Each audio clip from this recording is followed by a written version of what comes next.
Greetings po everyone. I'm Lawrence Jr. C. Bautista, and I'll be the first member to present the laboratory exam for the midterm for Information Management 1.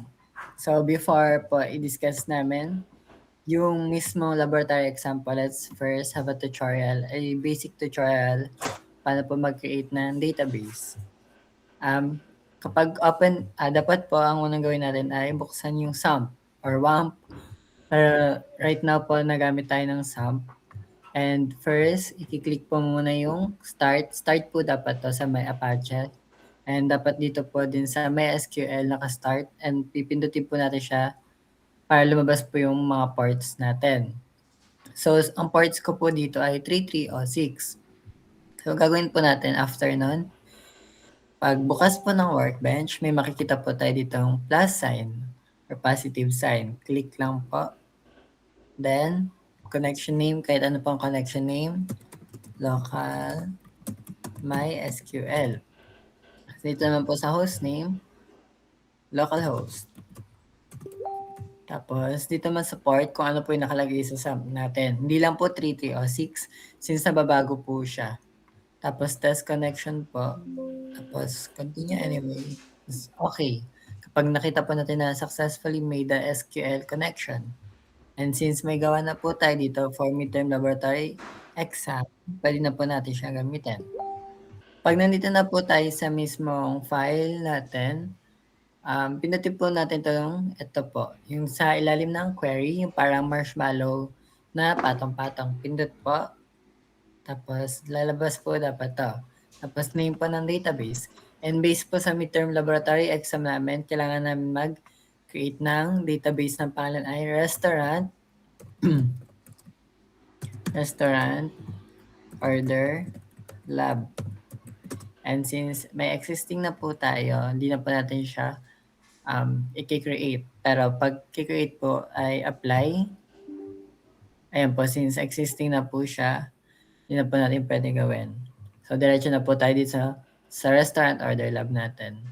Pag nandito na po tayo, lalabas po tong first line na create database restaurant order lab. And para magamit po natin tong database na to, gagamit po tayo ng syntax na ito, na use restaurant order lab. Tapos, syempre po, a database is not a database without tables. Kaya mag-create po muna tayo ng tables para makapag-insert din po ng values and makapag-manipulate ng mga data. And based po sa requirements, kailangan po natin mag-create ng tatlong table. And yung unang table po ay create table customers. And ang mga variable po sa loob niya ay customer ID with int data type, primary key na constraint, and another constraint na auto-increment. Tapos meron din dito ang customer underscore name, varchar limit to 100, and city varchar limit to 100 din po also. Pangalawang table ay create table menu items with variables item underscore ID int data type rather, and primary constraint and auto increment constraint. Tapos man po another ditong variable item name varchar limit to 100, category varchar limit to 100, and yung price po, since items siya, kailangan po ng price, price with data type int. Tapos ang last table po ay with orders. Tapos, ang nakalagay po dito na variables ay order underscore ID, int, again, primary key po natin siya, and auto increment constraint. Tapos, customer underscore ID and int, item underscore ID, int. Tapos, meron po ditong quantity na int din.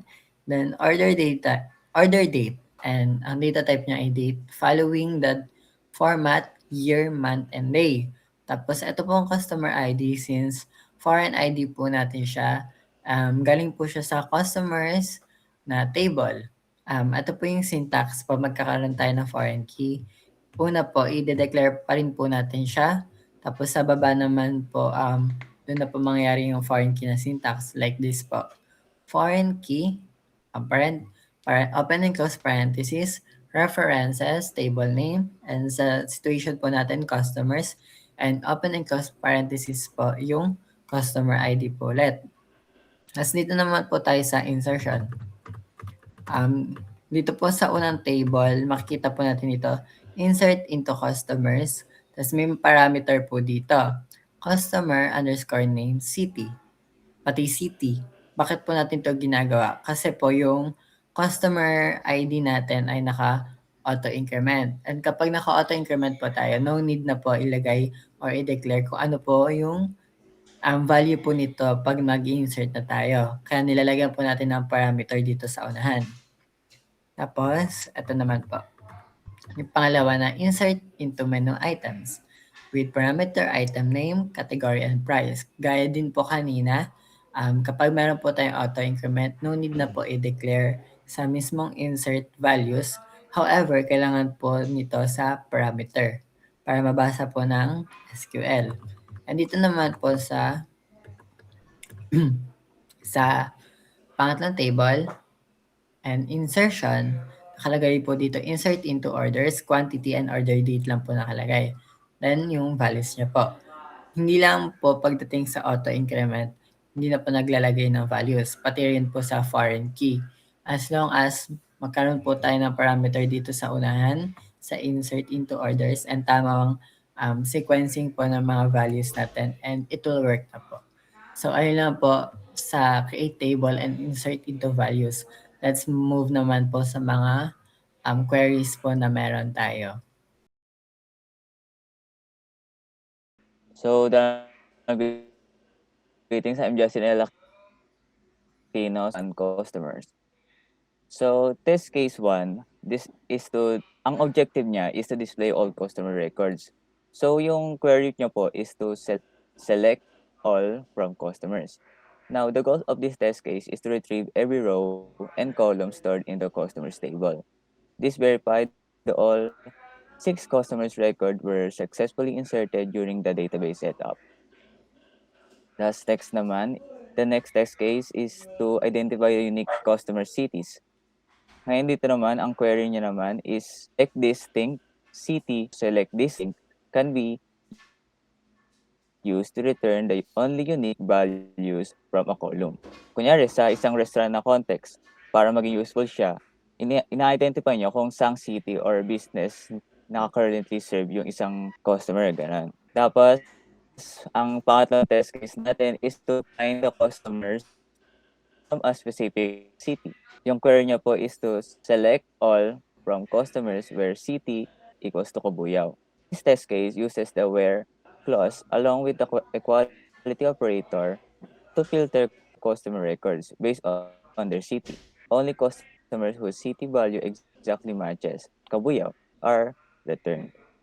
Thus, from straight that my whose customer name begins with the letter A.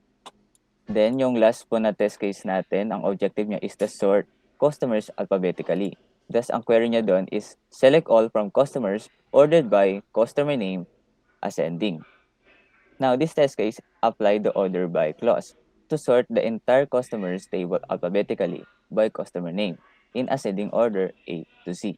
Ngayon, next table naman po tayo, table 2. Greetings everyone, I am Balbero Lee Rafi Angelo, and I will discuss the test case for table 2. So first yung test case 1, which displays all menu items. So yung query niya is select all from menu items. So ang ginagawa lang nito is tatawagin niya lahat ng items sa table na may pangalang menu item. So in test case 2, yung identify items within a price range. So ang query niya, select all from menu items where price is between 100 and 300. So ang ginagawa lang nitong query na to ay kumbaga parang lilimit niya yung table na yon, tapos ang lilitaw lang dapat is yung mga items na may price between 100 and 300. Test case 3, find items with price greater than 200. So yung query niya ay select all from menu items where price is greater than 200. So yung ginagawa lang nitong test case 3 or hinahanap niya is yung mga items lang na may price na dapat mas mataas sa 200. So, pag hindi mas mataas sa 200, hindi siya lalabas dito sa result grid. And test case 4, yung sort menu items by price. So, yung query niya, select all from menu items, order by price, descending. So, ang gagawin lang nitong query na to ay i-display lahat ng items dun sa menu items table. Tapos, from highest to lowest yung order niya. And lastly, yung test case 5, yung limit displayed items. Ang query niya ay select all from menu items, tas limit 5. So, ang gagawin lang nito, since yung menu items table ay may laman na 8 values, so yung ginagawa ng limit 5 is kukunin niya yung first 5 na values na nilalaman nung menu items table. And that's all for test case 2, and let's go naman sa test case 3 for table 3. So, proceed po tayo sa table 3, which is the orders table. And dito po sa first query natin ay kinakount niya kung ilang records yung nandun po sa table natin, and ipiprint niya po lahat yon as total number of orders made. Yan po. And sa test case 2 naman natin, which calculates the total quantity ordered. So, sinaselect niya po yung sum ng quantity, and dinedeclare niya to as the total quantity from the orders table. Yan. And sa test case 3 naman po natin, so dito sa query na to ay hinahanap niyo yung highest value na nandun sa quantity column, and ipiprint na po yung largest number of items ordered na nandun sa single transaction na yon. And dito naman po sa test case 4 natin, which identifies the order within a range, and dito naman po ay naglagay po tayo ng specific dates na para ma-filter out yung mga order date na nandun sa range ng 2026-1-4 and 2026-21. And lastly naman po, dito po sa test case 5 ay kinakount yung orders per customer. So, ginugroup nyo po yung records by customer ID, and counts how many orders each customer made. And nakaka-help to show the total number of orders per customer, and ina-allow tayo na mag-analyze ng customer activity. Let's proceed po sa ating fourth table, which is to be discussed by Baltasar. Dang greetings, I'm Ralph Baltasar po. So proceed tayo sa table 4, combined queries. So test case 1, combine customer names and item names. So select customer name as restaurant entities. Bali, ang ginagawa po nito is kinukuha po natin yung data ng customer name, and pinapangalanan po natin yung table na restaurant entities. So kinukuha po natin siya from customers table po. And then ayun, yun, bali kinakabit natin yung item name galing sa menu items na table. So, test case 2 naman po, combine customer cities and menu categories. So, select po natin yung datas ng city, and papangalanan po natin siyang restaurant locations. Kinukuha po natin siya galing sa customers table, and then i-union po natin siya sa categories galing po sa menu items table. Ayan, next ano po. Test case number 3, combine customer IDs and item IDs. Select customer ID as restaurant IDs. Bali, kinukuha po natin dito yung customer IDs, and pinapangalanan po natin yung table na restaurant IDs. Kinukuha po natin siya sa customers table, and ni-union po natin siya sa item IDs na kinukuha po natin sa menu items table.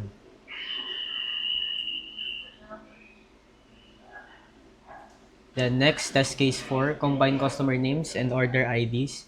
So, select customer name as combined list. Again, kinukuha po natin yung names ng customer, and pinapangalanan po natin yung table na combined list. And kinukuha po natin siya galing sa customers table, and ni-union po natin siya sa order ID na kinukuha naman po natin sa orders table.